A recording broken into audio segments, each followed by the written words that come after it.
So hi guys, welcome to my YouTube channel YouTube study पे आपका स्वागत है। आज देखिए क्लास 10th फिजिक्स चैप्टर 2 प्रकाश का अपवर्तन, जिसका हम लोग अति लघुतरीय 1 से लेके 39 तक सॉल्व किए थे। आज हम लोग लघुतरीय प्रश्न का हल करेंगे बहुत ही आसानी से। देखिए तो यहाँ हमारा फर्स्ट क्वेश्चन है, प्रकाश के अपवर्तन का क्या तात्पर्य है, यानी प्रकाश वर्तन से आप क्या समझते हैं, इस टाइप के। तो इसका जानिए, हम लोग जानते हैं। देखिए प्रकाश के अपवर्तन से आप क्या समझते हैं, ऐसा भी रहेगा आपको। तो जब प्रकाश स्रोत से आ रही प्रकाश की किरण एक माध्यम से दूसरे माध्यम में प्रवेश करती है तो मुड़ने की घटना को प्रकाश का अपवर्तन कहलाता है। ठीक है, देखिए बहुत ही सिंपल है। जब प्रकाश स्रोत से आ रही प्रकाश की किरण एक माध्यम से दूसरे माध्यम में प्रवेश करती है तो मुड़ने की घटना को प्रकाश का अपवर्तन कहलाता है। जैसे आप समझिए कि कोई, देखिए ये सब क्या है हमारा, प्रकाश स्रोत से आ रही प्रकाश के किरण, ठीक है, किसी एक माध्यम से दूसरे माध्यम में प्रवेश करती है तो ये मुड़ने की घटना को ही प्रकाश का अपवर्तन कहा जाता है। सेकंड नंबर क्वेश्चन देखेंगे, हमारे दैनिक जीवन में प्रकाश के अपवर्तन के उपयोग के उदाहरणों को लिखें। अपवर्तन के दो उपयोग को लिखना है, यानी दो उदाहरण के द्वारा। तो देखिए यहाँ पे लिख सकते हैं इसको। सबसे पहले आंसर लिख आप लिख लीजिएगा, हमारे दैनिक जीवन में प्रकाश के अपवर्तन के उपयोग निम्नलिखित है। जैसे पहला में देखिए, पानी में सिक्के का ऊपर उठा हुआ, आप एक सिक्का को ले लीजिए, अब पानी भरी बाल्टी में आप उसमें डाल दीजिएगा तो वो सिक्का क्या होगा, हमें यहाँ से यहाँ पे उठा हुआ नज़र आएगा। तो ये किसके कारण होता है, प्रकाश का अपवर्तन के कारण। पानी की सतह पर छड़ी का मुड़ा हुआ, या छड़ी डाल दीजिए या पेंसिल हम लोग डाल देंगे तो उसको देखिएगा तो यहाँ से क्या होगा, मुड़ा हुआ दिखाई देगा। या बहुत ही सिंपल है, आप चलते होंगे रोड पे तो देखते होंगे कि काफ़ी दूर रोड पे पानी जमा हुआ है, वहाँ पे जाते तो लगता है और दूर पे पानी है, वहाँ पे जाते तो लगता है और दूर पे पानी है, ऐसा होते रहता है। ठीक है, ये किसके कारण होता है, तो प्रकाश के अपवर्तन के कारण। थर्ड नंबर हम लोग देखेंगे, प्रकाश के एक किरण का अपवर्तन दिखाने के लिए किरण आरेख खींचें। जब दिया हुआ है यहाँ पे एक नंबर में, देखिए पहला में दिया हुआ है, जब किरण विरल माध्यम से सघन माध्यम में जाती है, जब किरण सघन माध्यम से विरल माध्यम में जाती है। तो इसका किरण आरेख देख लीजिए, ये हम लोग किरण आरेख है, ये अभिलंब है। ठीक है, इधर से देखिए आपतित किरण है, यह आपतन बिंदु है, ये आपतित किरण यानी इधर सघन माध्यम, इधर विरल माध्यम। तो इसका बहुत ही सिंपल है, यहाँ पे बुक में दिया हुआ है।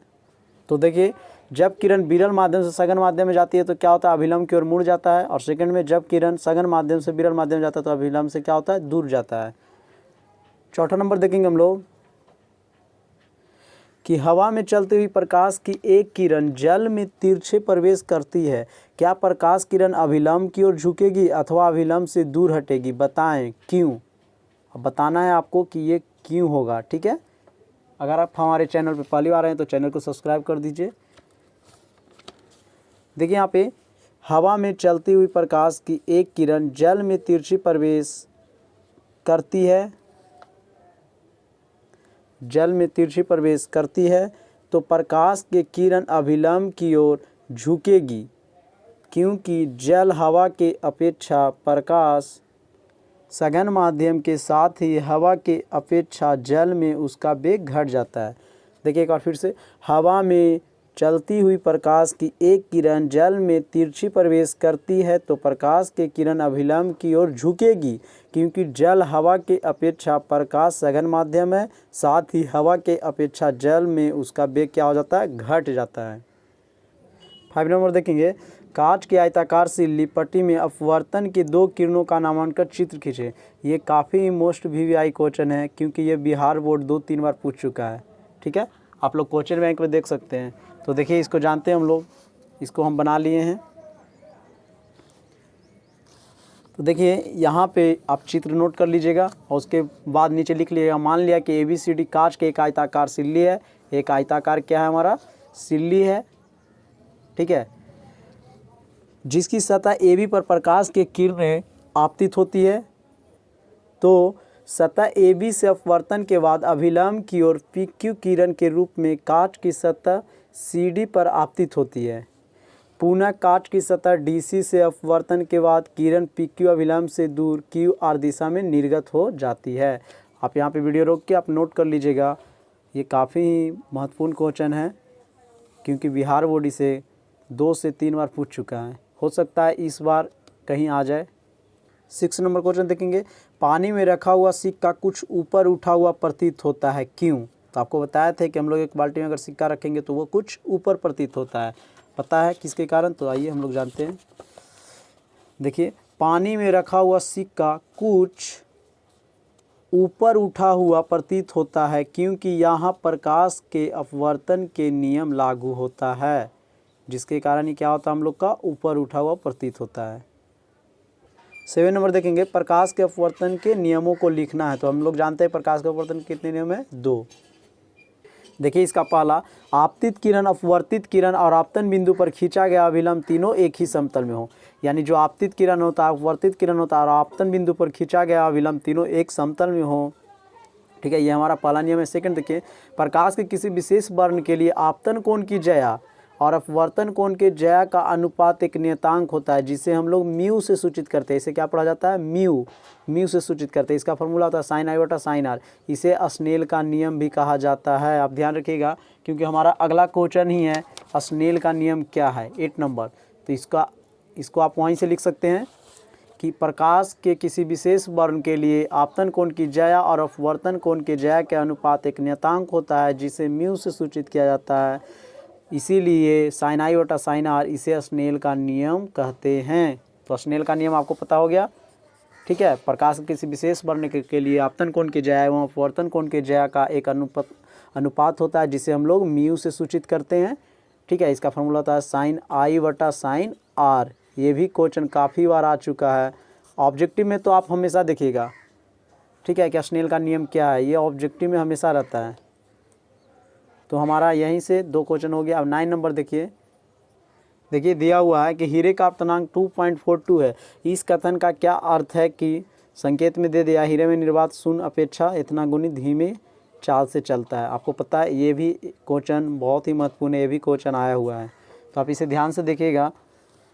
इसका आंसर हम लोग जानते हैं, हीरे का अपतनांक 2.42 है। इस कथन का यह स्पष्ट होता है कि हीरा में प्रकाश की चाल निर्वात में प्रकाश की चाल का 1/2.42 गुना है। हवा के अपेक्षा हीरा सघन माध्यम है, तो इसीलिए हीरा का अपतनांक हो जाएगा निर्वात में प्रकाश की चाल बटा हीरा का अपतनांक की चाल।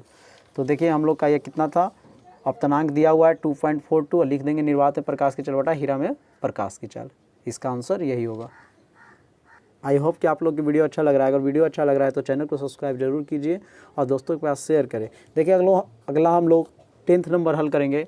इसका सिंपल बोला कि प्रकाश की एक किरण पुंज पानी पर तैरते तारपीन की परत पर आपतित होती है। यदि वायु तारपीन और पानी के अपतनांक क्रमशः 1.00, 1.47 तथा 1.33 हो तो समझाएं कि किरण पुंज किस प्रकार वायु से तारपीन तथा फिर तारपीन से पानी में गमन करेगी। यानी आपको डायग्राम द्वारा इसको बताना है। तो देखिए सबसे पहले हम लोग लिख लिए हैं विरल वायु, यानी वायु में दिया हुआ है सघन, तारपीन में मान दिया हुआ है, विरल पानी यानी इसका मान दिया हुआ है। तो सबसे पहले आप 2 खींच लीजिएगा रेखा और इसका ये डायग्राम बना दीजिएगा।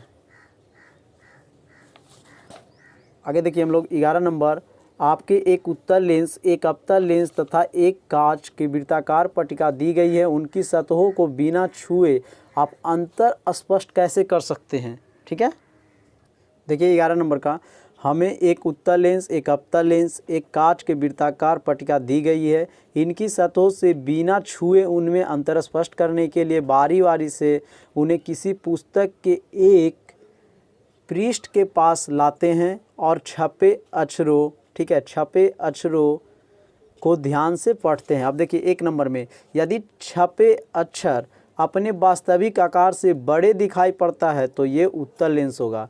जो छापा हुआ अक्षर रहेगा बुक में, अगर वो वास्तविक आकार से बड़ा अगर प्रतिबिंब बनता है तो वो कैसा होगा? उत्तल लेंस। और सेकंड में, यदि छपे अक्षर अपने वास्तविक आकार से छोटे दिखाई पड़ते हैं तो वो अवतल लेंस होगा। तो बहुत ही आसान है, हम किसी बुक के पास बारी बारी से लाते हैं और अगर वो अक्षर हमें बड़ा दिखाई दे तो क्या होगा उत्तल लेंस, और वो अक्षर अगर हमें छोटा छोटा दिखाई दे तो क्या होगा अवतल लेंस। देखिए 11 नंबर हम लोग का हो गया। अब 12 नंबर, किसी उत्तल लेंस द्वारा जब सूर्य की किरणें को किसी कागज पर फोकसित करते हैं तो वह जल उठता है, कारण स्पष्ट करे। तो इसका संकेत दिया हुआ है, यहाँ से आप लिख सकते हैं कि सूर्य के प्रकाश के साथ साथ उष्मीय ऊर्जा भी आती है। यानी सूर्य के प्रकाश जब आता है तो उसके साथ साथ क्या आता है उष्मीय ऊर्जा, तभी तो हम लोग को गर्मी लगती है। अतः जब उत्तल लेंस द्वारा हम सूर्य से आते किरणों के कागज पर फोकसित करते हैं तो प्रकाश के साथ ऊष्मा भी कागज के छोटे से हिस्से पर फोकसित होती है, जिससे कागज वह हिस्सा जल उठता है। अब देखिए सूर्य प्रकाश से आया और एक हम लोग लिए क्या उत्तल लेंस, और डायरेक्ट इसका जो किरण है उत्तल लेंस पे पड़ता है, वो उससे निकलने वाली किरण में क्या होता है प्रकाश के साथ ऊष्मा भी होता है। यहाँ पे छोटे छोटे कागज रहता है जो क्या होता है जल उठता है। ठीक है, तो बहुत ही सिंपल है। 13 नंबर देखिए, इसी में दिया हुआ है इसका भी, उत्तल लेंस के आँख के सामने रखकर सूर्य को देखना क्यों मना है? क्योंकि आपको पता है कि इसके साथ क्या क्या निकलता है। देखिए उत्तल लेंस के आँख के सामने रखकर सूर्य को देखने पर सूर्य से आती ऊष्मा आँख के रेटिना पर फोकसित होकर उससे अधिक क्षति पहुंच सकती है। ठीक है, यानी पहुंचा सकती है।